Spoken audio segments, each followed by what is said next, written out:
Future Vision Study Center, Salem. எங்களோட videos உங்களுக்கு பிடிச்சிருந்தா லைக் பண்ணுங்க, ஷேர் பண்ணுங்க, கமெண்ட் பண்ணுங்க. மறந்துடாம சப்ஸ்கிரைப் பண்ணிட்டு கூடவே இருக்க பெல் ஐகானை கிளிக் பண்ணிடுங்க. ஸோ தட் எங்களோட வீடியோஸ் உங்களுக்கு மிஸ் ஆகாமல் வந்துட்டே இருக்கும். ஓகே, ஸோ இப்போ வந்துட்டு out of the depths, so இது ஷேக்ஸ்பியரோட third period. Okay, so third period எப்போ இருந்து எப்போ வரைக்கும் அப்படின்னா 1600 to 1608 வரைக்கும் ஷேக்ஸ்பியரோட தேர்ட் பீரியட் இல்லையா? எஸ். ஸோ இந்த தேர்ட் பீரியட் வந்துட்டு ரொம்ப ரொம்ப இம்பார்ட்டன்ட்டு. ஏன் அப்படின்னு சொல்லி பார்த்தீங்கன்னா, ஸோ இதில் நிறைய டார்க் காமெடிஸ் அவர் வந்துட்டு ப்ரொடியூஸ் பண்ணியிருக்காரு. அண்ட் தென் நம்ம எல்லாருக்கும் தெரிஞ்ச கிரேட்டஸ்ட் 4 ட்ராஜடிஸும் வந்துட்டு இந்த பீரியட்ல தான் வந்துட்டு அவர் கொடுத்துருக்காரு. அண்ட் தென் கிரேட் ரோமன் பிளேஸும் வந்துட்டு இந்த பீரியட்ல தான் அவர் நமக்கு கொடுத்துருக்காரு இல்லையா? எஸ், 4 கிரேட் ட்ராஜடிஸ் படிக்காம நம்ம கண்டிப்பா வந்திருக்கவே மாட்டோம். That is king Lear, Hamlet, Othello, Macbeth இல்லையா? ஸோ நமக்கு மேக்பெத் நம்மளுடைய சிலபஸ்ல இருக்கு. ஓனா ரொம்ப ரொம்ப ரொம்ப சூப்பரான ஒரு ஸ்டோரி மேக்பெத் இல்லையா? நாட் ஓன்லி மேக்பெத் மட்டும் இல்ல, அந்த 4 ஸ்டோரிஸுமே 4 ட்ராஜடிஸுமே ஆக்சுவலி அது ட்ராஜடிஸ், பட் ரொம்ப இன்ட்ரெஸ்டிங்கா இருக்கிற ஸ்டோரிஸ் அந்த 4மே இல்லையா? நம்ம வந்துட்டு எக்ஸாமுக்காக தான் அதெல்லாம் படிக்கணும் அப்படிங்கிறது இல்லை. ஸோ ஒரு லிட்ரேச்சர் ஸ்டூடெண்ட்ஸா ஒரு மைண்ட் ரிலாக்ஸேஷனுக்காகவே நம்ம வந்து அதை எல்லாமே படிக்கலாம். அந்த அளவுக்கு ஒரு இன்ட்ரெஸ்டிங்கா எப்போ அதெல்லாம் நம்ம படிக்கிறோமோ அப்போ நமக்கு ரியல்ல இருக்கிற எல்லா அந்த என்ன சொல்றது, அந்த சாரோவும் போயிடும். ஓகே, அதெல்லாம் பார்க்கும்பொழுது ட்ராஜடி தான், ஆனால் அதெல்லாம் படிக்கும்பொழுது நம்ம ரியாலிட்டியை மறந்து ரொம்ப இமேஜினேஷனுக்குள்ள போயிட்டு அது ஒரு விதமான ஃபீலிங்ஸை வந்துட்டு கொடுக்கும் இல்லையா? ஸோ அதையெல்லாம் படிங்க, கண்டிப்பா மிஸ் பண்ணாதீங்க. Okay, S.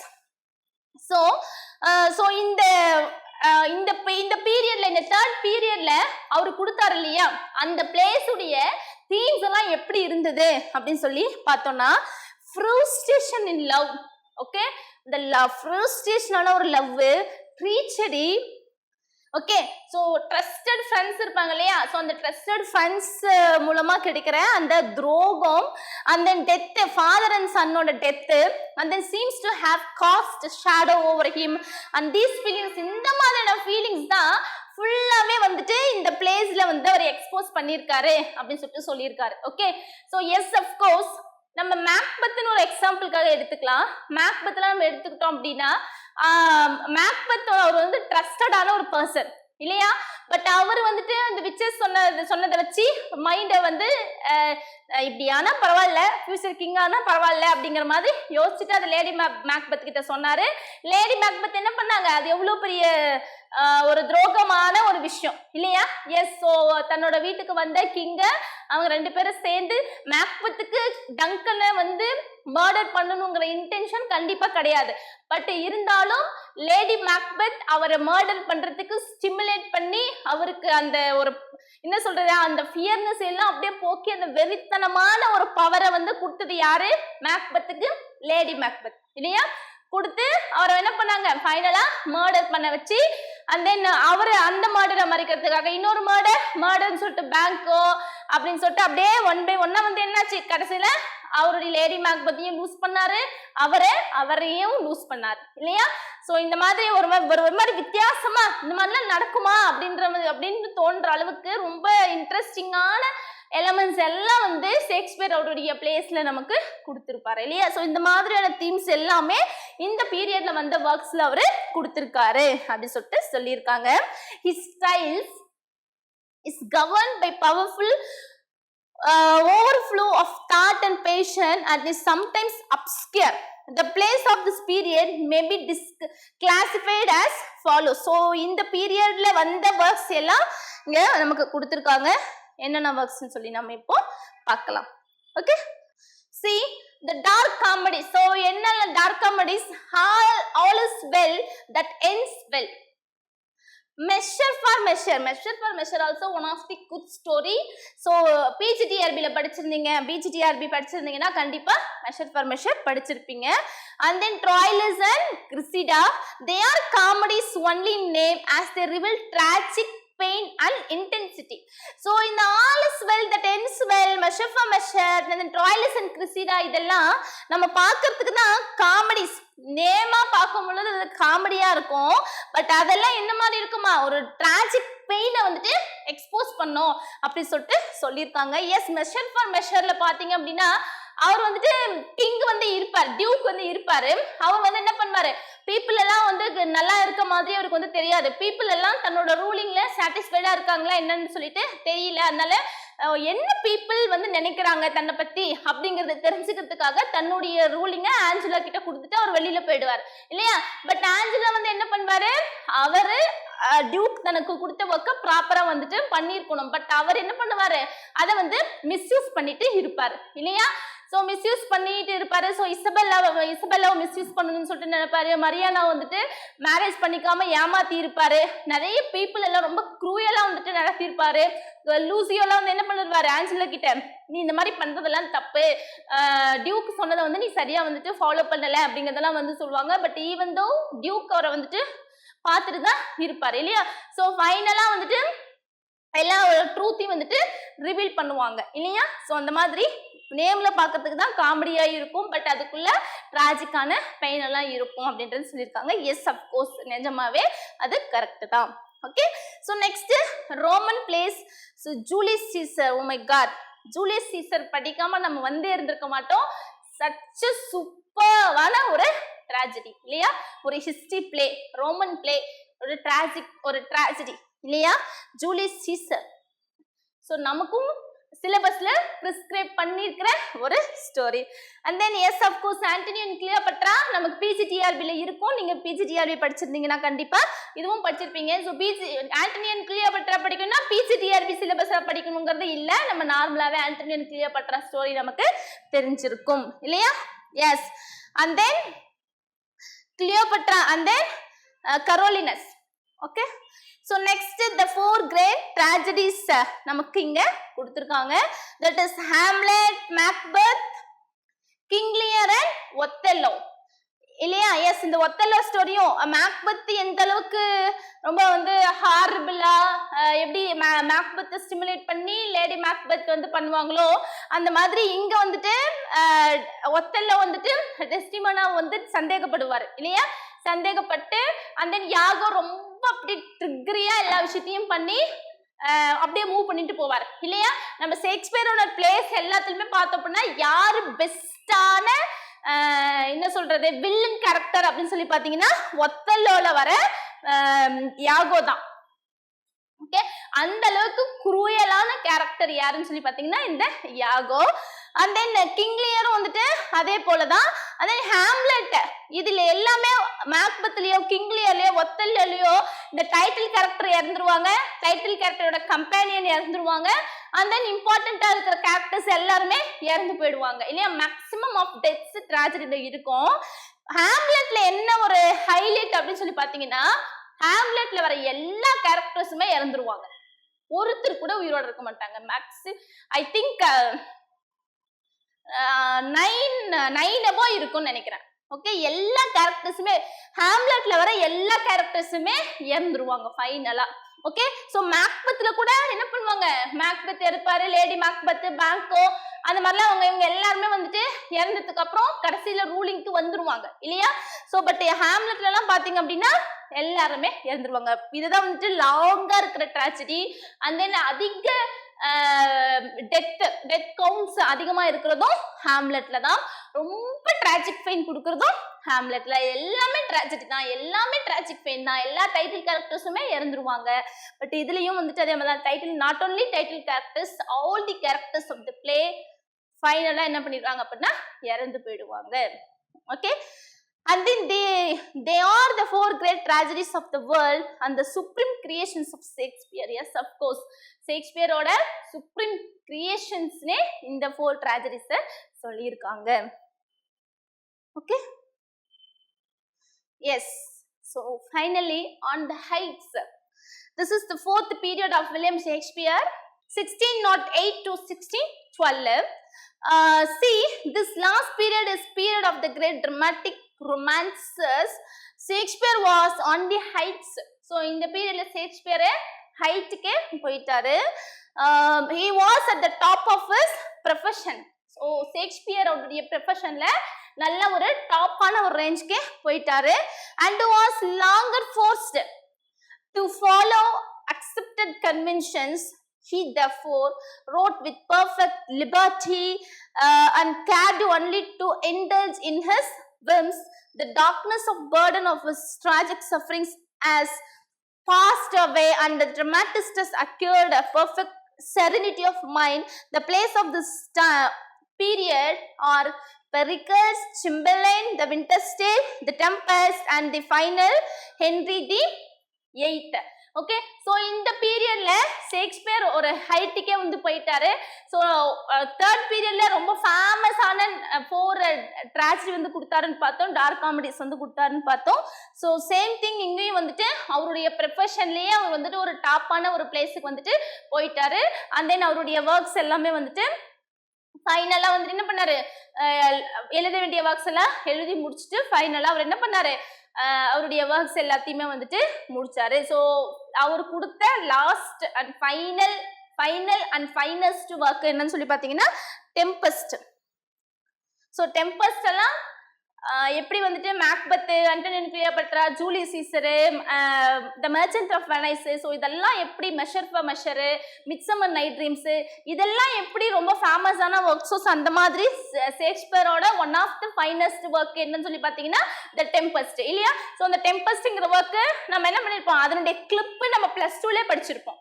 ஸ்டில் இப்போ வரைக்குமே +2 புக்கில் டெம்பஸ்ட் அப்படிங்கிற ஸ்டோரி கம்பல்சரி இருக்கு இல்லையா. அந்த யூஜில படிச்சிருப்போம், பிஜில படிச்சிருப்போம், இம்பார்ட்டன்டான ஒர்க்கு. ஸோ இந்த டெம்பஸ்ட்ங்கிற இந்த ஒர்க்கு தான் அவருடைய ஃபைனலான ஒர்க்கு. ஸோ அதுக்கப்புறம் அவருடைய கரியரை அவர் வந்துட்டு கிவ் அப் பண்ணியிருப்பாரு. இந்த டெம்பஸ்ட்ங்கிற ஒர்க்லயே ஃபைனல் எப்பிலாக்ல அவர் வந்து கொடுத்துருப்பாரு இல்லையா.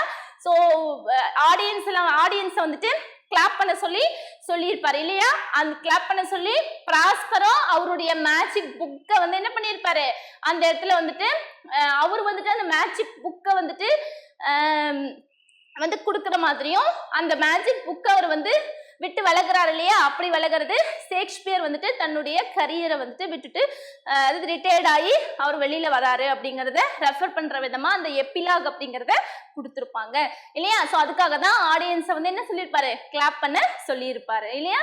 ஸோ அதுதான் final work tempest. Okay, so that's all William Shakespeare's literary career, so dramatic career. அதுக்கப்புறம் நம்ம என்ன பார்க்க போறோம் அப்படின்னு சொல்லி பார்த்தீங்கன்னா Shakespeare as a dramatic artist. So இது வரைக்கும் நம்ம என்ன பார்த்தோம் அப்படின்னா ஷேக்ஸ்பியர் எப்படி பிறந்தாரு, அவருடைய ஃபேமிலி எப்படி இருந்தது, அவருடைய ஸ்கூலிங் எப்படி இருந்தது, அதுக்கப்புறம் அவர் எப்படி வந்துட்டு ஸ்கூலிங்கை வந்துட்டு எதுக்காக விட்டாரு, அவருடைய ஸ்டடீஸை எதுக்காக டிஸ்கண்டினியூ பண்ணாருன்றதை பார்த்தோம். டிஸ்கண்டினியூ பண்ணதுக்கு அப்புறம் அவர் வந்துட்டு ஒரு 8 இயர்ஸ் ஒர்க் பண்ணாரு. அதுக்கப்புறம் மேரேஜ் ஆச்சு. அந்த மேரேஜில் ஒரு எல்டர் கேர்ளை வந்துட்டு மேரேஜ் பண்ணாரு. அவங்களுக்கு வந்துட்டு 3 சில்ட்ரன் வந்துட்டு இருந்தாங்க. அதுக்கப்புறம் அவர் வந்துட்டு ஸ்டாட்ஃபோர்டை விட்டுட்டு லண்டன் போனாரு. எதுக்காக போனாரு, ஒரு ஃபார்ச்சூனுக்காக போனாரு. அவர் லண்டன் போகும்போது ஆல்ரெடி டிராமாங்கிறது எக்ஸிஸ்ட் ஆயிருந்தது, ரொம்ப பாப்புலரைஸா இருந்தது. யாருனால, யூனிவர்சிட்டி விட்ஸ்னால. அங்க வந்து அவரு டிராமாட்டிஸ்ட் ஆகுன்றதுக்காக போகல, ஃபர்ஸ்ட் ஒரு ஆடியன்ஸா இருந்தாரு, ஸ்டேபிள் பாயா இருந்தாரு, அப்புறம் வந்துட்டு ஸ்டேஜ் ஸ்பீக்கரா இருந்தாரு, ஆக்டர் ஆனாரு, அதுக்கப்புறம் கொலாபரேட் பண்ணி எழுதினாரு, அதுக்கப்புறம் இண்டிவிஜுவல் ஒர்க் கொடுத்தாரு. அவருடைய பீரியடை வந்துட்டு என்ன சொன்னாங்க, ப்ரொஃபசர் டவுடன் 4 வந்துட்டு டிவைட் பண்ணாரு. ஃபர்ஸ்ட் பீரியட்ல இன்வெர்ச்சூடான ஒர்க்ஸ் எல்லாம் கொடுத்தாரு. அவருடைய first individual work loves labours last. அதுக்கப்புறம் வந்துட்டு செகண்ட் பீரியடு இம்மெச்சூர்டான ஒர்க்ஸ் நிறைய வந்து கொடுத்தாரு. காமெடிஸ் எல்லாம் வந்துட்டு எழுதியிருந்தாரு. தேர்ட் பீரியட் ரொம்ப டார்க் காமெடிஸ் கொடுத்திருந்தாரு. And then highest 4 greatest tragedies வந்து கொடுத்திருந்தாரு. அவருடைய அந்த ஃப்ரஸ்ட்ரேஷன், லவ், ட்ரீச்சரி, டெத்து, இந்த மாதிரி எல்லா ஃபீலிங்ஸையும் அவருடைய பிளேஸ்ல எக்ஸ்போஸ் பண்ணியிருந்தாரு.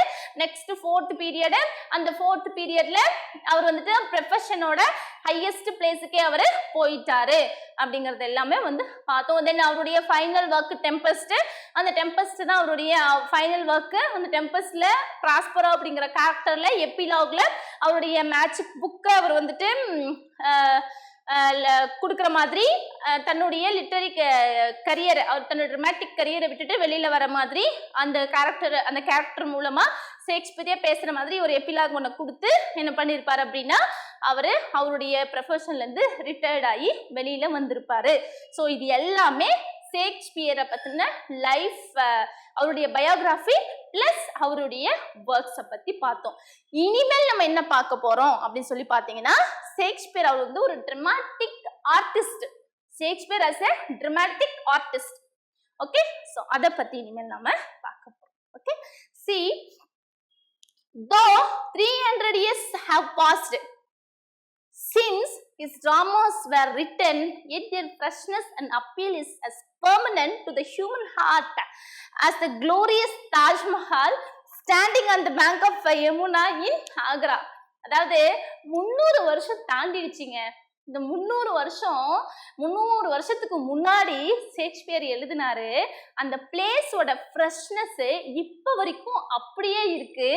எப்படின்னு சொல்லி பாத்தீங்கன்னா, ஆக்ரால தாஜ்மஹால் இருக்கு இல்லையா, எப்படி இந்த யமுனை நதிக்கரையில தாஜ்மஹால் அப்படியே ஒரு குளோரியஸா நின்றுட்டு இருக்கோ, அந்த மாதிரி ஒவ்வொரு ஹியூமன் பீயிங்ஸோட ஹார்ட்லயும் வில்லியம் ஷேக்ஸ்பியரோட பிளேஸ் அந்த ஃப்ரெஷ்னஸ் போகாம இன்ன வரைக்கும் அப்படியே இருக்கு அப்படின்னு சொல்லிட்டு சொல்லியிருக்காரு. எவ்வளவு நல்லா இருக்குல்ல.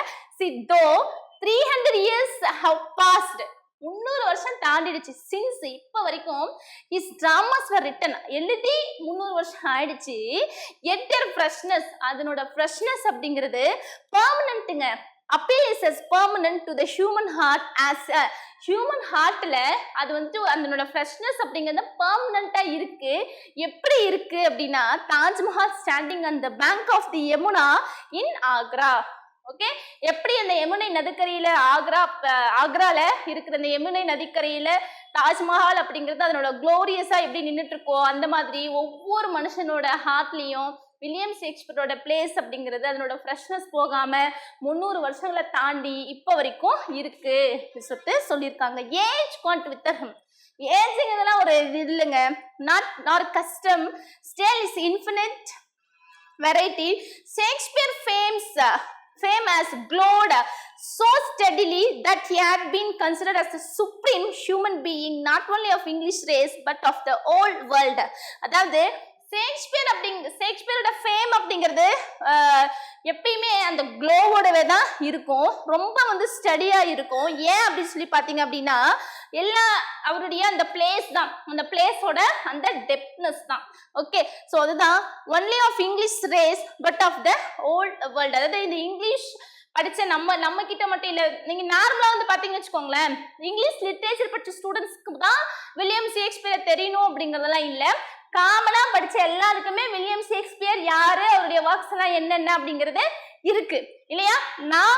நான் கூட ஒர்க் பண்ணிட்டு இருக்க ஒரு பிளேஸ்ல ஒரு சார் ஒருத்தர் இருப்பாரு. அவர் வேற ஒரு ஆக்சுவலா டிபார்ட்மெண்ட்ல வந்து சேர்ந்தவர். பட் இந்த ஸ்கெடியூல் எல்லாம் போடும் பொழுது அந்த ஸ்டோரிஸ்லாம் நம்ம வந்து எழுதுவோம் இல்லையா.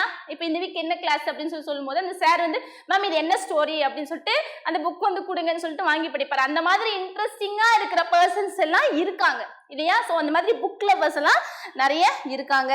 எஸ், ஸோ அந்த அளவுக்கு இம்பார்ட்டண்டா இருக்கிற ஒரு person William Shakespeare. The most significant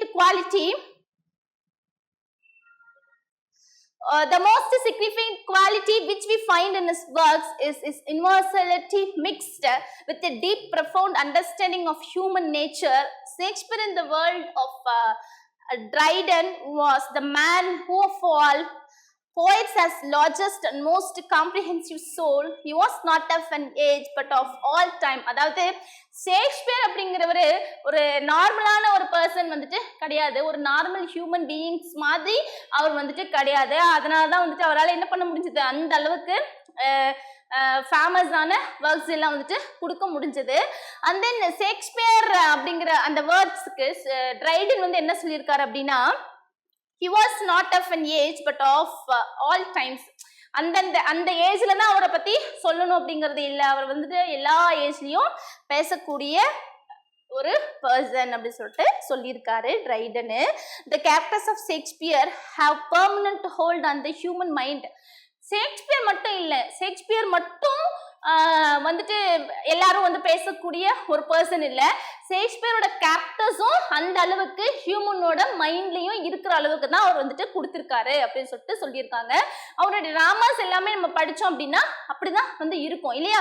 so இப்ப நம்ம வந்து மேக்பெத் எடுத்துக்கிட்டாலும், ஹாம்லெட் எடுத்துக்கிட்டாலும், ஒத்தெல்லோ எடுத்துக்கிட்டாலும், கிங் லியர் எடுத்துக்கிட்டாலும், இப்ப measure for measure, Antony and Cleopatra, Julius Caesar, இந்த எல்லா கேரக்டர்ஸுமே நம்ம பார்த்தோம் அப்படின்னா அந்த அந்த டைட்டில் கேரக்டர் அப்படியே வந்து மைண்ட் நமக்கு நிற்கும் இல்லைங்களா? அந்த அளவுக்கு அவங்களுடைய கான்ட்ரிபியூஷன் அப்படிங்கிறது அந்த பிளேல வந்துட்டு இருக்கும். அந்த அளவுக்கு ஒரு இம்பார்ட்டன்ட் ரோலை வந்துட்டு அவங்க வந்து பிளே பண்ணி இருப்பாங்க. ஷேக்ஸ்பியர் மட்டும் ஹியூமன்ஸோட ஹார்ட்லயோ மைண்ட்லயோ இல்லைங்க. ஷேக்ஸ்பியரோட கேரக்டர்ஸும் ஒவ்வொரு ஹியூமன் பீயிங்ஸோட மைண்ட்ல இருக்கிற அளவுக்கு அந்த அளவுக்கு ஹைலைட் பண்ணி அந்த கேரக்டர்ஸோட இம்பார்ட்டன்ஸை அந்த பிளேல அவரை எக்ஸ்போஸ் பண்ணியிருக்காரு அப்படிங்கிறது சொல்லியிருக்காங்க. The characters of Shakespeare have a permanent hold on the human mind. Okay, so universality of ideas and individuality of character or his specialities. அதாவது இந்த ஷேக்ஸ்பியரோட கேரக்டர்ஸ்ல இருக்காங்க இல்லையா, அதனுடைய அந்த universality of ideas and individuality தான் அந்த கேரக்டர்ஸோட ஸ்பெஷாலிட்டியே அப்படின்னு சொல்லிட்டு சொல்லியிருக்காங்க. His characters are representations of human beings. இவருடைய ஒவ்வொரு கேரக்டர்ஸுமே ஹியூமன் பீயிங்ஸோட ரெப்ரசன்டேட்டிவ்ஸ் சொல்லியிருக்காரு. So when we read his dramas we find a comprehensive portrayal of human nature. ஸோ இவருடைய டிராமாஸ் எல்லாம் படிக்கும் பொழுதே நமக்கு எப்படி இருக்குமாமா, comprehensive portrayal of human nature, ஒவ்வொரு ஹியூமன் பீயிங்ஸோட நேச்சருமே நமக்கு எக்ஸ்போஸ் ஆகும் அப்படிங்கறத கண்டிப்பா வந்து சொல்லியிருப்பாங்க. பேராசை அப்படிங்கிறது எல்லாருக்குமே இருக்கும் இல்லையா? பட் லேடி மேக்பெத்தோட பேராசை அப்படிங்கிறது எப்படி இருந்தது இல்லையா? அதாவது இப்போ வரைக்குமே இருக்கு இல்லையா? ஒரு இது எப்படி எக்ஸாம்பிளா சொல்றது அப்படிங்கிறது தெரியல. ஒரு பதவிக்கு போகணும் அப்படின்னா நாம ஒரு பதவிக்கு போகணும் அப்படிங்கறது நினைக்கிறது ஆசை இல்லையா? நம்மளுடைய ஹஸ்பண்ட் வந்து ஒரு பதவிக்கு போகணுங்கிறது பேராசை இல்லையா? நாம போகணும்னு நினைக்கிறது வீணோ, நம்மளுடைய கெப்பாசிட்டி என்னங்கிறது நமக்கு நல்லாவே தெரியும் இல்லையா? பட் அவர் போகணும்னு சொல்லி நம்ம நினைக்கும் பொழுது அவருடைய கெப்பாசிட்டி என்னங்கிறது அவருக்கு தெரியும் பொழுதுதான் அவர் என்னெல்லாம் வந்து அவர் பண்ண முடியுங்கிறது அது அவருக்கு தான் தெரியும். பட் நாம அவருக்கு ஒரு கெப்பாசிட்டியை கொடுத்து, அவருக்கு ஒரு பவரை கொடுத்து, அவருக்கு வந்துட்டு ஒரு ஸ்டிமுலேஷனை கொடுத்து அந்த பிளேஸுக்கு போகுன்னு ஸ்டிமுலேட் பண்ணி புஷ் பண்றோம் பாத்தீங்களா? அது வந்துட்டு பேராசை இல்லையா? அந்த மாதிரி ஒவ்வொரு கேரக்டருமே ரொம்ப யூனிக்கா கொடுத்துருப்பாருங்க. ஓகே, நான் நம்மளுடைய காம்படிட்டிவ் எக்ஸாமுக்கு படிக்கிற ஸ்டூடெண்ட்ஸ்க்கு எல்லாருக்குமே வந்து சொல்லியிருக்கேன், நீங்க இந்த வேலை வாங்கணும், இந்த கவர்மெண்ட் ஜாபுக்கு போகணும் அப்படின்னு நீங்க நினைக்கிறீங்க இல்லையா, உங்களுடைய மைண்ட் செட் எல்லாம் எப்படி இருக்கணும்னா லேடி மேக்பெத் மாதிரி இருக்கணும்னு சொல்லுவேன். உடனே அவங்களே கேட்பாங்க, மேம் அப்படின்னா நீங்க வந்து மர்டர் பண்ணணும்னு சொல்றீங்களா அப்படின்னு சொல்லி கேட்பாங்க. அப்ப நான் வந்து சொல்லுவேன் என்ன அப்படின்னா, லேடி இப்ப நான் சொன்ன அந்த கான்செப்ட் தான். நாம ஆகணும்னு நினைக்கிறது வேற, தன்னோட ஹஸ்பண்ட் ஆகணும்னு நினைக்கிறது வேற இல்லையா?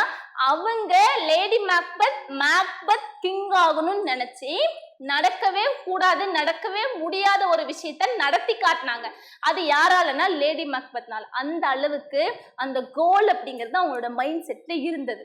டங்கன் வராருன்னு தெரிஞ்ச உடனே, டங்கன் வந்த உடனே அவரை இப்படிதான் நம்ம பிரைஸ் பண்ணணும். அவங்கள வந்துட்டு டங்கன் வீட்டுக்கு வந்த உடனே அவங்கள அந்த உபசரிச்சாங்க பாத்தீங்களா, அதெல்லாம் வேற லெவல்ல இருக்கும். அந்த ஒரிஜினல் லைன்ஸ் நம்ம படிக்கும் பொழுது அப்படியே லேடி மேக்பெத் மாதிரி ஒரு பர்சன் இருக்கவே முடியாதுன்னு டங்கன் பிரைஸ் பண்ணி அவங்களுக்கு டைமண்ட் ரிங் கொடுப்பாரு. அந்த அளவுக்கு அவங்களுடைய உபசரிப்பு அப்படிங்கிறது இருக்கும். அப்படின்னா அந்த லவ் அப்படிங்கிறத எப்படி காட்டணும், அந்த பாண்டுங்கிறத எப்படி காட்டணும், அந்த ரெஸ்பெக்ட்ங்கிறத எப்படி காட்டணும் இல்லையா? அதெல்லாம் காட்டி அவருக்கு ஃபீஸ் எல்லாம் கொடுத்து அவரை படுக்க வச்சதுக்கு அப்புறம் அவர் தூங்கும் போது போய் அவர் வந்துட்டு மர்டர் பண்ணாங்க இல்லையா? அதுக்கு எவ்வளவு தைரியம் வேணும். தன்னோட வீட்டுல வந்து இருக்கிற ஒரு பர்சனை நம்ம கொல்றதுங்கிறது எவ்வளவு தைரியம் வேணும். அந்த தைரியத்தை மேக்பெத்துக்கு கொடுத்தது யாரு? Lady Macbeth. அந்த ஸ்டிமுலேஷன், அந்த கோல், அந்த மோட்டிவ், அடைஞ்சே தீரணுங்கிற அந்த வெறித்தனம், அந்த மாதிரி இருக்கணும் நீங்களும் உங்க வேலை வாங்குறதுல அப்படின்னு சொல்லிட்டு நான் சொல்லிட்டே இருப்பேன். உங்களுக்கும் நான் வந்துட்டு அதை தான் சொல்றேன். எஸ், ஸோ அந்த மாதிரி இருக்கணும் ஷேக்ஸ்பியரோட கேரக்டர்ஸ் எல்லாம் இருந்துச்சுன்னு சொல்லிட்டு சொல்லியிருக்காங்க. Yes, is greatness lies in is ability to touch our heart and induce pity and sympathy, which in turn makes us tender, soft and kind towards fellow human beings. His observations about life and its different facts are some immense and the meaningful that we do not find such a rich treasure house of wisdom in any of the works of his contemporaries or dramatists of the later period. அதாவது ஷேக்ஸ்பியரோட அந்த place, அதுல அவர் use பண்ணிட்டு இருக்கிற அந்த buildings, அந்த ஒவ்வொரு விஷயமுமே நம்ம லேட்டர் டேஸ்ல பண்ண எந்த ட்ரமாட்டிஸ்டுமே வந்துட்டு அவங்களாலலாம் கொடுக்க முடியல. அவரு கொடுத்த மாதிரி அவரால் மட்டும்தான், அவருக்கு இணை அவர் தான். அதுக்கப்புறம் வந்தவங்க எல்லாம் வந்துட்டு நிறைய கொடுத்தாங்க, அவரை மாதிரி நிறைய வந்து எலமெண்ட்ஸ், சூப்பர் நேச்சுரல் எலமெண்ட்ஸ் எல்லாம் யூஸ் பண்ணி நிறைய டிராமாஸ் எல்லாமே வந்துட்டு கொடுத்துருந்தாங்க. பட் அவர் கொடுத்த மாதிரி கொடுக்கல. அந்த அளவுக்கு ரொம்ப பெர்ஃபெக்டான, ரொம்ப டிஃப்ரெண்டா, ஒவ்வொருவரோட மனசுலையும் சரி மைண்ட்லயும் சரி நிக்கிற அளவுக்கு ரொம்ப சூப்பரான விஷயங்கள் எல்லாம் ஷேக்ஸ்பியர் அவருடைய பிளேஸ்ல வந்துட்டு கொடுத்திருந்தாரு அப்படி சொல்லிட்டு சொல்லியிருக்காங்க. His imagination is so rich. Okay, ஷேக்ஸ்பியரோட இமேஜினேஷன்லாம் ரொம்ப வந்துட்டு ரிச்சா வந்துட்டு இருக்கும். And then creative that no writer could surpass it. Okay, இவரோட இமேஜினேஷன்லாம் ரொம்ப வித்தியாசமான ஒண்ணுங்க. அந்த மாதிரி எல்லாம் வந்துட்டு என்னது மற்ற ரைட்டர்ஸாலலாம் வந்துட்டு என்ன பண்ண முடியாது, கொடுக்கவே முடியாது அப்படி சொல்லிட்டு கொடுத்துருக்காங்க. Is language is grand and majestic. Okay, so இவருடைய லாங்குவேஜ் பார்த்தீங்கன்னா ரொம்ப கிராண்ட் அண்ட் மெஜஸ்டிக். இங்க பாருங்க, இவருடைய இமேஜினேஷன்லாம் ரொம்ப ரிச்சா இருந்தது அப்படின்னு சொல்லிட்டு சொன்னேன் இல்லையா. நம்ம மர்ச்சன்ட் ஆஃப் வெனைஸ் நம்ம எடுத்துக்கிட்டோம் அப்படின்னா, அதாவது வெனைஸ்ல இருக்கிற ஒரு மர்ச்சன்ட் இல்லையா. அதுல அந்த கிளைமேக்ஸ்ல ஒரு இம்பார்ட்டண்டா ஒண்ணு வரும் இல்லையா. ஸோ அவருடைய ஃப்ளஷை வந்துட்டு கட் பண்ணி எடுத்து கொடுக்கணும் அந்த கடனுக்கு பதிலா இல்லையா. பிளட் இல்லாம அந்த ஃப்ளஷை வந்து கட் பண்ணி எடுத்து கொடுக்கணும். அது வந்துட்டு போர்ஷியா வந்துட்டு ஒரு லாயரா ஒரு ஆக்ட் பண்ணுவாங்க பாத்தீங்களா அந்த கோர்ட்ல. அது அந்த கோர்ட் சீன் தான் அந்த மெர்ச்சன்ட் ஆஃப் வெனிஸ்ல ஒரு சூப்பரான ஒரு சீனு. அதுதான் கிளைமேக்ஸ் இல்லையா. ஸோ அந்த ஸ்டோரிலாம் படிச்சா இன்னும் சூப்பராக இருக்கும். ஸோ அந்த மாதிரி அவருடைய இமேஜினேஷன் ரொம்ப ரிச்சா இருக்குங்க, ரொம்ப கிரியேட்டிவா இருக்குங்க. எந்த ரைட்டராலையும் அதை வந்து பீட் பண்ணவே முடியாது. இவர் லாங்குவேஜ் கிராண்டா இருக்கும்ல, மெஜஸ்டிக்கா இருக்கும் அப்படின்னு சொல்லிட்டு சொல்லியிருக்காங்க. It is above limitation and we feel that the Shakespeare way and style of writing are above the reach of modern writers. அதாவது அவருடைய அந்த இமேஜினேஷன்ஸ், அந்த லாங்குவேஜோட கிராண்ட்னஸ், அந்த மெஜஸ்டிக்கெல்லாம் ஒரு லிமிட்டேஷனை தாண்டி இருக்குங்க. அப்பயும் அது எப்படி இருக்குன்னா ரொம்ப சூப்பரா இருக்கும்.